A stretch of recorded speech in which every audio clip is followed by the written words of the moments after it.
السلام عليكم ورحمة الله تعالى وبركاته. بعد الصلاة والسلام على رسول الله، نرحب بكم في قناتي وصفات أمي الغالية. نتمنى تكونوا بخير وعلى خير. اليوم جيتكم بأسهل فطيرة بحجم عائلي توجدوها غير في دقيقتها ضربة في البنة. الفطيرة تاع اليوم راح نحضرها بالعجينة السحرية المعتمدة عندي، اللي تقدروا تحضروا بها جميع أنواع المملحات والمخبوزات بكل أنواعها، وتجي خفيفة وطرية. وجا مبارطاج للفيديو تاع اليوم. على بركة الله نبداو في الوصفة نتاعنا.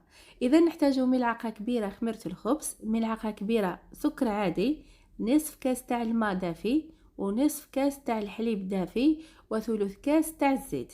بالنسبة لقياس الكاس المستعمل 250 ملي، ولا تقدروا تستعملوا اي قياس متوفر عندكم، يعني ما يهمش. هنا راح نخلطوا المكونات مع بعضهم. نزيدو نصف كيس خميرة الحلويات ما يعادل 5 غرام، ونكمل نخلط مليح مليح حتى تذوب الخميرة والسكر مع الحليب والماء.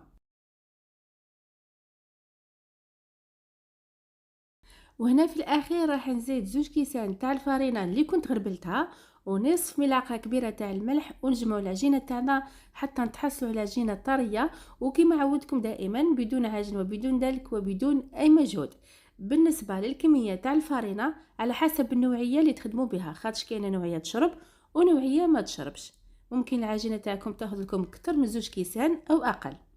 هنا كيما راكم تشوفوا بعد ما جمعت العجينه، شوفوا العجينه تاعي ما عجنتها ما دلكتها ما والو. ندهنوا الغيسيبيون تاعنا بشويه تاع الزيت، نحطوا فيه العجينه، نغطيها ونخليها حتى تخمر.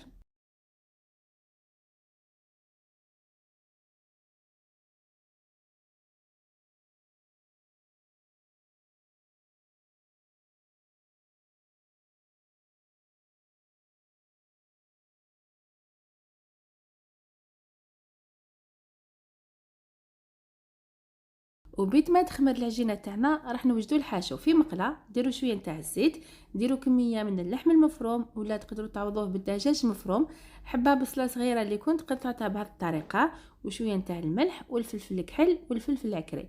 نحطوها فوق النار ونطيبوا الحاشو تاعنا. هنا كيما راكم تشوفوا الحاشو تاعنا راه واجد، نخليه حتى يبرد.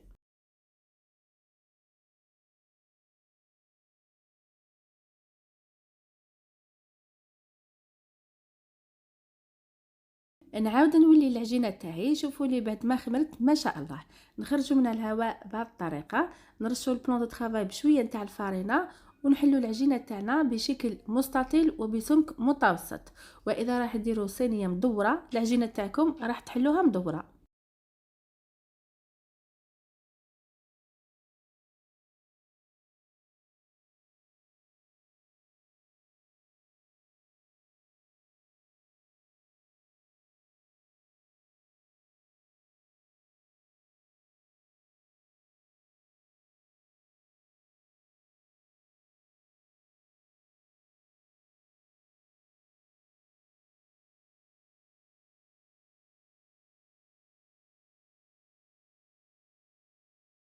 هكذا كيما راكم تشوفوا بهذه الطريقه.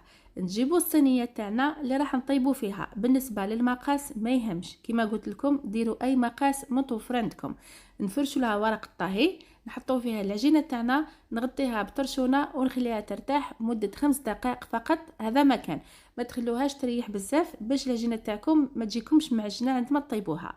انا بعد ما خليت العجينه تاعي ريحت مده 5 دقائق، راح نرسموا فيها خطوط بهذه الطريقه.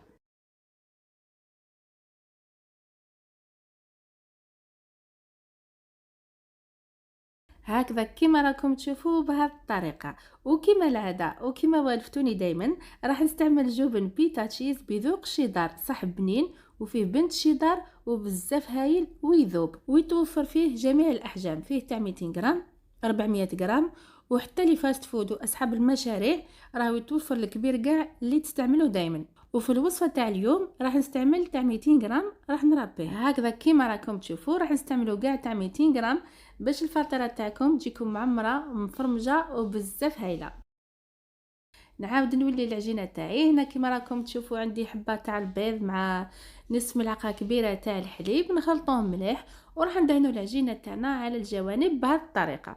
واذا ما تحبوش البيض ولا ماهوش متوفر عندكم، تقدروا تدهنوا الجوانب بالحليب ولا بالماء، رايحين تحصلوا على نفس النتيجه.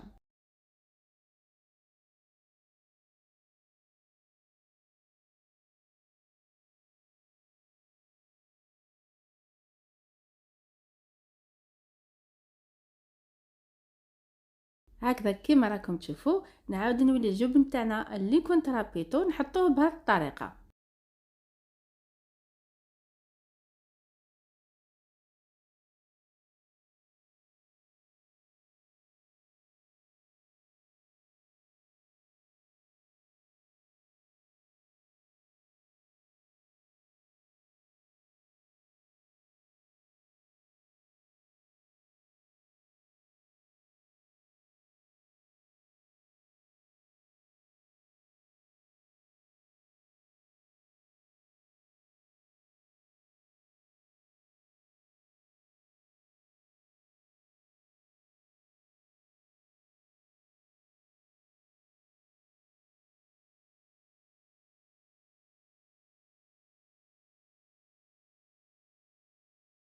هكذا كيما راكم تشوفوا بهذه الطريقه. هنا راح نعاود نولي الحشو نتاعنا. شوفوا تقدروا ديروا لا فيون داشي ولا بولي هاشي، اذا ما توفرش كاع عندكم تقدروا ديروا الطون. وفي هذه اللحظات الفرن تاعي سخون، سخنته مسبقا.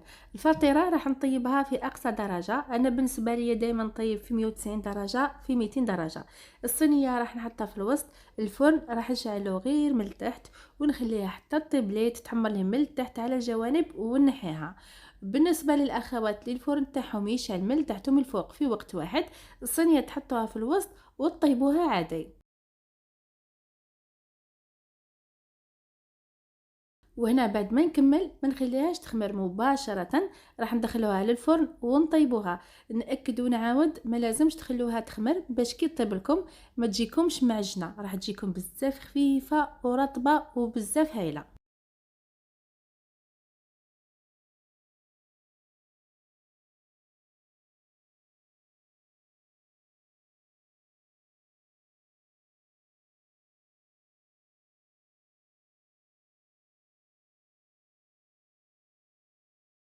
الفطيره تاعنا بعد ما طابت لي نحيتها من الفرن كيما راكم تشوفوا، جات ما شاء الله جات بزاف هايله.